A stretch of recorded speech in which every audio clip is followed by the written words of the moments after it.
Welcome to Real Judaism with Rabbi Ari Klapper.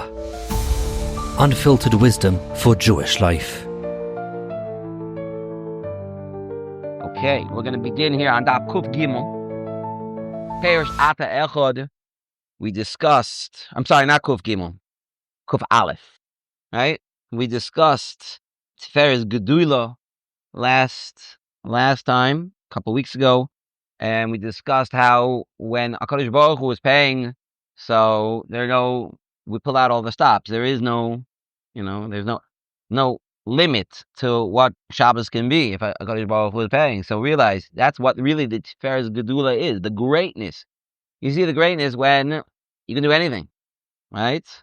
And we said even by a very, very rich man, there are still limits to it. By HaKadosh Baruch Hu, there are no limits. Like he emotionally gave, it's like getting a blank check from the government, right? They can go into debt for trillions, but HaKadosh Baruch Hu can pay back anything. So now we're holding here an Oiz Dalid about Teres Yeshua, the crowning glory of salvation. That's why Shabbos is described, Teres Yeshua, the glory of salvation. Because Shabbos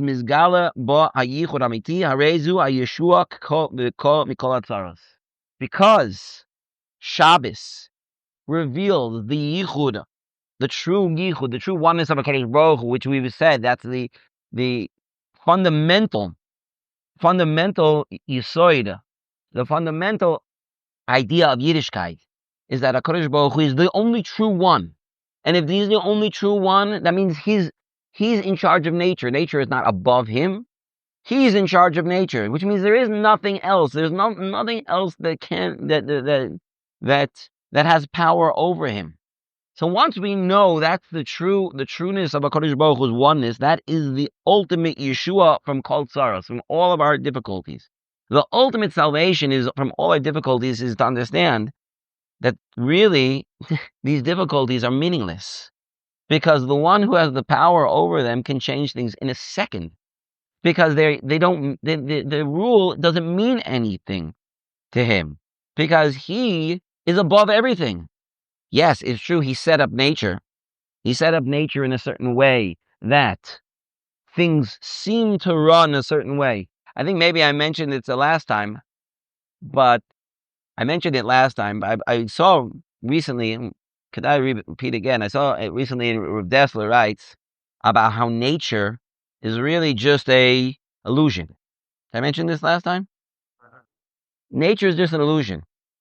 HaKadosh Baruch Hu set up nature so that we can have a more bechira. I had a Talmud this is what I remember talking to a Talmud about this. A Talmud asked me, the classic questions of HaKadosh Baruch Hu controls everything and does everything and knows everything. So where is there room for our own bechira? How can there be bechira? Right? So Reb Dessler, without answering this question head on, but there's an approach that approach is very much nogea to what we're discussing over here. And that is understanding that the way nature is in this world is essential to having true free will. Why? Because when a person has free will, he understands when I do X, it will cause Y. Cause and effect. I know when I do something else will come from it. Or I know nothing will come from it. Or I'm not sure, maybe there will and maybe there won't. But if it was completely random, if I did something and the next thing that came from it had nothing to do with this, so then when I did anything, how would I know the repercussions of it? Generally speaking, let's give you a good example. Let's say a person who goes to work, and a person goes to work for a good job, a good high-paying job, right? Let's say like a lawyer, right? You're going to school as a lawyer. It's known that lawyers get paid a little bit more money than people who are teachers, let's say. That's on a statistical, in a statistical way. You look at the statistics. Do lawyers get paid more than teachers? Yes, in general. So when a person chooses what partner I'm going to go to, so he says, well, I want to have more money, so I'm going to become a lawyer and not become a teacher. So the reason why he has a choice is because he's saying, I'm looking at statistically what things are. And I'm seeing that even though there are small percentages that it's not true, but Ruba de Ruba, most of the time, if you go to school for this, you're going to end up making more money. If you go to school for that, you're going to end up making less money. All of that is an illusion. All of it is an illusion. It is not true. It is not real, says Reb Dessler. It's not true. You know what really is happening? Really is happening is that HaKadosh Baruch Hu is deciding how much money you're going to get and how much you're not going to get. That's what HaKadosh Baruch Hu is going to decide it. But in order to have free will, we have to see that there is cause and effect. We have to see that the choices that I make are going to lead to something. This way, I have the ability to choose. I have the ability to decide whether this is something I want to go after based on what I believe the result is going to be. I'm choosing this because I want that result, even though the result really has nothing to do with the choice. It's the same thing with anything in Avodas Hashem. When a person decides to do a mitzvah or to not do an aveira, or the opposite, to do an aveira and to not do a mitzvah, what's the reason why they're deciding that? They're deciding it based on many, many different factors. One of them could be Yiras Shamayim.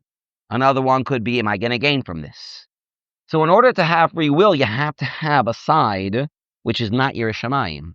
You have to have a side that's more closely related to the Sitra Achra, to the side of evil in the world, Torah.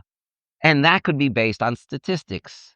That could be based on, nice guys finish last, right? Cheaters always prosper, right? The honest guy is the guy who loses. When you look in the world, the crazies are the ones who seem to be on top, right? So that makes the challenge. That makes it challenging to do the right thing. It makes it hard. That gives us the bechira to choose. I'm going to choose the right thing anyway. That's where your schar comes from. If everything was exactly the way that HaKadosh Baruch Hu wanted to be, there would be no choice. We wouldn't have bechira. If we would see HaKadosh Baruch Hu so clearly, there wouldn't be bechira. Just as a side point, I read an amazing story. The story is Meforsim. It's a Meforsim story, but I'm going to shorten the story, not go through the whole thing now, because otherwise we're not going to be learning about Shabbos Malchus. But it's an amazing story. It happened about 110 years ago. The last dibbuk. In a town near Radin, there was a dibbuk. There was a report of a dibbuk. A dibbuk, for those of you who don't know, is when a spirit that was so bad that it didn't even get into Gehenim. Gehenim is a good place. Gehenim is a place that the soul can get cleansed. It's not exactly the most na'im place in the world, but I think even Chazal say Gehenim is called Tov, because it's a place where a person's soul can be cleansed from the sins, and from there it can move on to Olam Haba, to its reward. However, there's some souls out there that don't even get into Gehenim, and that's really bad. And they're tortured, and they could be tortured for who knows how long until they have the right to even go to Gehenim. So there was one such soul, and it was reported that this soul went into the body of a little girl, in a town near Radin, and the Chofetz Chaim sent a few of his talmidim to deal with the dibbuk. This story is written up. Anybody wants, I have it written up at home in a book. And one of the talmidim that he sent was Reb Elchonon Wasserman. And Reb Elchonon Wasserman used to tell this story over every year afterwards. I believe on Purim, he used to tell the story over. And he went to this house where she was in her bed and whatever, and he spoke to the dibbuk. Without going through all the details, he asked the dibbuk, why did you go into this girl? Why did you go into her? The whole thing, I think the dibbuk was hiding in a tree, and they chopped the tree down. They couldn't stay there anymore. A whole thing. The Maisa asked, why did you go into this girl? He says, because she's a sinner. She's a sinner. So I was able to go in. What? That was mamish very appropriate just now. So why did she sin? She took a drink of water without making a bracha. So I was able to go in. So it was over a span of a couple of days, I think. And so finally he said to the dibbuk, I'm here as a representative of the Chofetz Chaim. And the dibbuk got very scared. Chofetz Chaim is like a Tana in Shemayim. Said, if the Chofetz Chaim commands you to leave, will you leave? He said, yes, but only on one condition. That somebody should say Kaddish for me. The whole thing, what this dibbuk did, it was a dibbuk of a girl who married a goy, and the whole thing, whatever. You can read it inside if you want. He said, yes, I'll leave. How are you going to leave? Through the pinky. Through the pinky, I'll leave. Kach and the Reb Elchonon was able to get rid of the dibbuk. Why am I bringing this up? I'm bringing it up because of what Reb Elchonon said at the end. Reb Elchonon said that he said about himself. He said about himself that he's going to have no schar in olam haba for emunah in Hashem. After seeing this ma'aseh mul einayim, right in front of his face, after seeing this, he has no schar anymore for his emunah. Because it's so blatantly clear that there's no bechira. He doesn't have a choice even. It's impossible for him not to believe. So he said about himself, not going to have any schar for emunah. Anytime something is so blatantly clear, there's no choice for bechira anymore. But the whole point, HaKadosh Baruch Hu wants to give us a reward. He wants to give us schar. So he has to make it that the world looks a certain way, so it gives us a challenge. The more a person understands that HaKadosh Baruch Hu is running everything, then that's the ultimate yeshuah, because there are no problems. There are no issues. HaKadosh Baruch Hu is running everything. What looks like a problem is not a problem at all. There are so many different ways for things to turn out, so many thousands of different permutations and details that things can change, that like it's silly even to plan for something. HaKadosh Baruch Hu can change things in a million different ways. Just one example of that. I wanted to meet with somebody, and actually somebody here in the neighborhood, and I decided, I'm gonna go try to, maybe they won't let me in, maybe they will let, maybe they're not home, maybe they're not there. I came and I knocked on the door, and he was there, but he was busy, couldn't answer me. Sorry. That was one I didn't think of. It's simple. He was there, but he couldn't come. I thought maybe he would be learning with somebody. No, he wasn't learning with somebody. Maybe he wasn't there. No, he was there. Different answer. There are so many different things. When we realize that HaKadosh Baruch Hu is in control of everything, then all of a sudden there's no issues anymore. There are no issues. We think this is impossible. This situation in Eretz Yisrael is totally impossible. There is no hope. There's no hope for somebody who's looking at it from what would be a human, logical perspective. But HaKadosh Baruch Hu is way above that. And that's what he brings over here. Ateres Yeshua. We have to realize the Yeshua, above all tzarahs, is the realization of the yichud of Hashem. K'moshe koso b'nefesh HaChaim shar gimom perak yud beis zelishon be'emes. What does the Nefesh HaChaim say? Be'emes hu inyan gadol v'segula nifla lahasir levato me'olav kol dinim v'ritzonis acherim shelo yuchel lishlot bo shelo yasu shum roishim klal. There's a tremendous segula over here. There's a segula that's mefursim, that made famous by the Nefesh HaChaim, and this is also brought down by the Brisker dynasty. The famous story about this Maaseh with the Brisker Rav. I'll say it over in a second. Let's just read this verse. And when a person instills in his heart to always say, "How Hashem hu Elokim," isn't Hashem the all-powerful, Elokim Amiti, the true one with all the power? Ein Od Milvado, there is no one but Hashem Yisbarach. Shum koyach ba'olam v'kol ha'olam kalal v'kol malei rak achdus ha'poshus Yisbarach shemo. Everything is just Him. Everything is a HaKadosh Baruch Hu. And mevato belibo bitul gomor ve'enu mashgiach klal al shum koyach. And a person, by doing that, thinks there is nothing else. There is nothing else. There's no gun. There's no Hamas. There's no Hezbollah. There's nothing. All of this is a joke. All of this is illusion. There's only one power in the world. Power over everything. So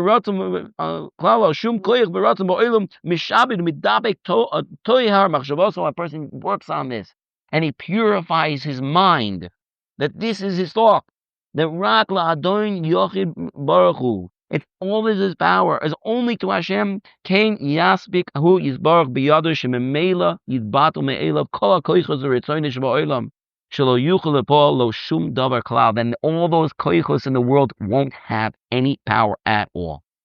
This is a famous Maaseh from the Brisker Rav, that the Brisker Rav, when he was escaping from Nazis, that he was carrying of something gold. I think it was a gold watch, but I don't remember exactly. Something gold in his valise, and he was checked. And they started pulling things out, and it was all the way on the bottom. And they pulled out, and right before they got to the bottom, they stopped and put it all back and let him go. And the whole time, the Brisker Rav was Ein Od Milvado, Ein Od Milvado. They're micing with him, just walking right past Nazis. Why walking right past? Why Ein Od Milvado? They're not here. They don't exist. I heard a Moiridik Chiddush. There's a medrash that says that when Esther Amalka was at the final meal, right, the second Suda that she made for her and Achashverosh and Haman. So here it is, the climax of the story. Achashverosh asks Esther Amalka, what was the reason you called for this? He says, there's a man who's trying to destroy me and my people. And what could I do? There's a man, and who is it? And she picked up her finger to point at Achashverosh, to say, it's you. You're the one doing it. And a malach came and knocked her hand, and she pointed at Haman instead. Now, you have to ask yourself a question. You got to be absolutely crazy to do such a thing, right? Here it is, the one person who can save you, and you're accusing them of the one who's trying to kill you, right? What are you doing? But the teretz, the poshet, there was no Achashverosh, right? All the Hamelech, it says Hamelech in the Megillah, and it says Hamelech Achashverosh. When it says Hamelech Achashverosh, so it's Hamelech Achashverosh. But when it says Hamelech, Nodadosh Nas Hamelech, who's the Melech? So Chazal tells us Hashem. Hashem couldn't sleep that night, Kiviyach, whatever that means. Hashem couldn't sleep that night. Hamelech, because Esther Amalka saw, it was so clear. This is all from HaKadosh Baruch Hu. It's all from HaKadosh Baruch Hu. So what does it make a difference, really, who I point to? It makes a difference I point to Haman or I point to Achashverosh. It doesn't make a difference. It's all from Hashem. It's all from Hashem. So let's point to the one who's really responsible. At the end of the day, the buck stops here. Maybe Bibi doesn't believe it, but the head of the country is the one who's going to take the fall. Achashverosh, it's you. You're the one who signed on this decree. Oh, but HaKadosh Baruch Hu didn't want to do it that way. So he sent a malach to knock her hand. But her? Totally from HaKadosh Baruch Hu. Totally from HaKadosh Baruch Hu. That's what it is. Ein Od Milvado. A person just thinking. But that's the yesod of yichud. The yesod of yichud is, I know that everything is from HaKadosh Baruch Hu. Completely. And that's what's brought out on Shabbos. Nimsa Shabbos, Shabam is Gala, Soid Chidush HaOilam. Shabbos, where we are Megala, this Soid, the Chidush of the Oilam, of the Yesh Me'ayin, of HaKadosh Baruch Hu, having koyach over all the Bria. This is on Shabbos, He Yesoid U'Makor L'Kol Yeshuah. That is the source of all salvation, knowing there is no problems, there are no issues. HaKadosh Baruch Hu has done everything. And if He wants whatever He wants, that'll be. HaKadosh Baruch Hu. Hey, yes, you know what? Have people been in trouble and in the end have they died? Yes. It's true. Not everybody is the Hananiah, Mishael, Azariah who were thrown into the fire and come out alive. Or Daniel was thrown into the lion's den and came out alive. Not everybody was like that. But HaKadosh Baruch Hu decides, I want you now with me in Olam Haba, and I want you to stay in Olam Hazeh. And a person who dies on Kiddush Hashem, they're in the highest echelons in Shemayim. But HaKadosh Baruch Hu said, no, you're going to stay here in this world. I'm going to make you live. We call it a nace, only because it goes against our human logic we call it that. Really, the word nace, what does the word nace mean? It means a sign. That's what it means. Like a billboard, a banner, right? Like we say in Shemona Esrei, V'san nace, pick up a banner. It's a sign. It's a sign. What's it a sign for? It's a sign. HaKadosh Baruch Hu's here. It's a big reminder. Hey, I'm here. I was just in New York. There are billboards everywhere, right? They're trying to remind you, you're not happy because you don't own this car. You're not happy because you need to get a lawyer to sue for the injury that you got. A lot of those in New York. I don't know why. A lot of these, maybe in the Bronx. A lot of them were in the Bronx. Sue this guy. I'm the best lawyer. Well, you're not happy, right? That's what it's all about. Money and prestige and power. Is that what is that? That's the nace. That's the sign. That's the banner of America. What's our banner? San nace like habetz kol yoseinu. Chodesh Baruch Hu, pick up that banner to bring everybody back to Eretz Yisrael, because the yeshuah can happen in a moment. In a moment, it can happen. Like nothing. Boom, it's gonna be finished. And that's what it means. Shabbos is Ateres Yeshua. And we say in Shemona Esrei Mincha on Shabbos, HaKadosh Baruch Hu is the ultimate yeshuah, that we connect to that yesod. We connect to the fundamental, the knowing HaKadosh Baruch Hu is everything, controls everything, is the creator of everything. That's when we'll really connect to the yesod, and the yeshuas are coming then. Now the next section over here, he goes through the ovos. We're not going to have enough time today, but we're going to start the idea of Abram Yagil, Yitzchak Yiranein, Yaakov Uvonav Yenuchuvoi. There's a long piece over here. I'm going to start it now. It might take a little while to finish this whole section, because there's a lot of background over here in order to understand this whole piece. Why do we mention Abram, Yitzchak, and Yaakov? You know, where else do we mention Abram, Yitzchak, and Yaakov? In the beginning of Shemona Esrei, every Shemona Esrei. Okay, Abraham, okay, Yitzchak, okay, Yaakov. That's where we mention it. Why do we mention it there? Because in the first bracha of Shemona Esrei, right, Ovos it's called, we're cementing our kesher with HaKadosh Baruch Hu. And if we're cementing our kesher with HaKadosh Baruch Hu, how do we do that? We start off with our shoyrish, with our roots. Where's our roots? We're Klal Yisrael, and our roots go very, very deep, all the way back to the Ovos. You look at the first bracha of Shemona Esrei, which we know the halacha, a person has to have kavanah for in order to be yaitze. Shemona Esrei, the yesodis of our connection in to HaKadosh Baruch Hu, and you can see at least the Chovos Levavos brings 7 klalim of bitachon, and at least 6 of them you can see in the first bracha of Shemona Esrei. So it's the ovos already. These are shorish. So here we're also bringing up the ovos, but here it's a little bit different. We're not talking about that you Hashem are the God of the ovos. We're talking about how the ovos are acting. Avram Yagel, Avram is going to be happy. Yitzchak Yiranein, Yitzchak is going to sing. Yaakov Uvonov Yenuchuvo, and Yaakov and his sons will rest. What's going on over here? So let's start a little bit. Avram Yagel, Yitzchak Yiranein, Yaakov Uvonov Yenuchuvo, Oishei. Yadua Shemidas Avram Hi Chesed.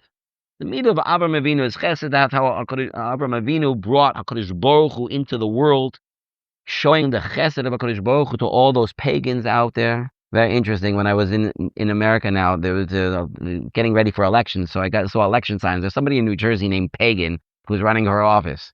So I don't know if you vote for the pagans for office, but there is somebody like that. Somebody might listening to the shir like, hey, I voted for him.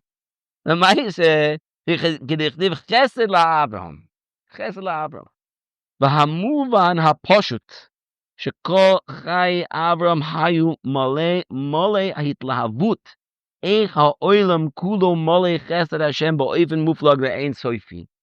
Avram Avinu's whole desire, his fiery approach was how HaKadosh Baruch Hu gives to the world in such a way that's endless. And our main job in this world is to be like Hashem. Follow the midos of Hashem. He's a Baal Chesed, you be a Baal Chesed.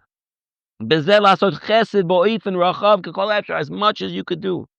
Gemara Bava Metzia says about Avram Avinu that if you hire workers, he says you should specify with the workers, talking about Jewish workers, you should specify exactly what you're going to give them, specifically their meals.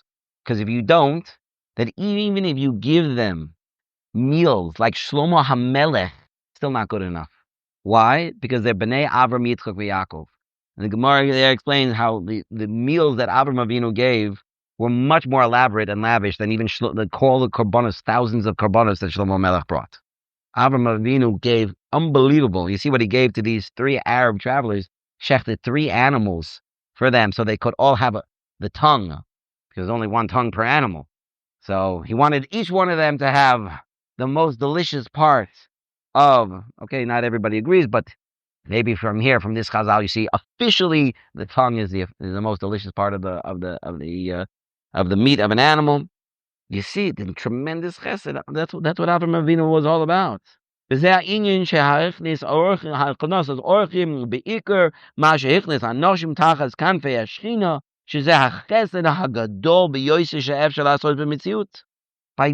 chesed, he brought people to understand, to realize there's a Rabbanu Shalom. He brought people to be Oived Hashem. That's the best thing a person can do. Bring more people to serve Hashem. Al Kain, therefore, Kishabah Shabbos Kodesh, when Shabbos comes, Sha'azar Kodesh Baruch Hu Koirav Yoter Lo Ilamo, Umashbia Tosefes Chesed, V'kol Tuv, V'kol Sheishes Yimei HaMaisa Mitbarchim Mikoyach HaShabbos. So therefore, when Shabbos comes, and the Kodesh Baruch Hu comes into the world, and He's close to us, that means there's going to be more Chesed now. If HaKadosh Baruch Hu is closer and closer to us, there's going to be more Chesed that Hashem is going to give us, more than the 6 days of the week. Nimsa she'ikar hashpos chesed b'mei Shabbos. That's what we said. We were saying in the Chadodi. We mentioned this many times. He makor habracha. All the bracha, the shefa in the world comes from Shabbos. But Avram haroyet hashefa chesed. Avram Avinu, who sees, wow, the incredible chesed Hashem gives. Samach simcha gedoyle. He's going to be so happy. Avram Yagel. He's going to be so happy. Why? Ala chasadim amiyuchadim aboy mikor shebal kodesh. Mikoyach Shabbos Kodesh, Zeu Avram Yagel. That's the first part. Avram Yagel. Avram is going to be so happy because as he sees more shefa, more goodness, more chesed that HaKadosh Baruch Hu brings into the world, on Shabbos, he's going to make him even happier because he's going to be able to use that more to bring even more people to Tachas Kanz Ve'ashchina. So this is Avram Yagel. When Shabbos comes in, Avram is so besimcha because he sees more of the shefa of chesed. What Yitzchak Yiranein, we'll have to wait till next week. Shkoyach.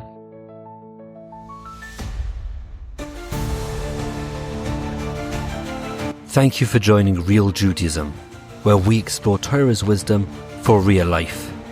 Created by J Foundations and produced by Eli Podcast Productions.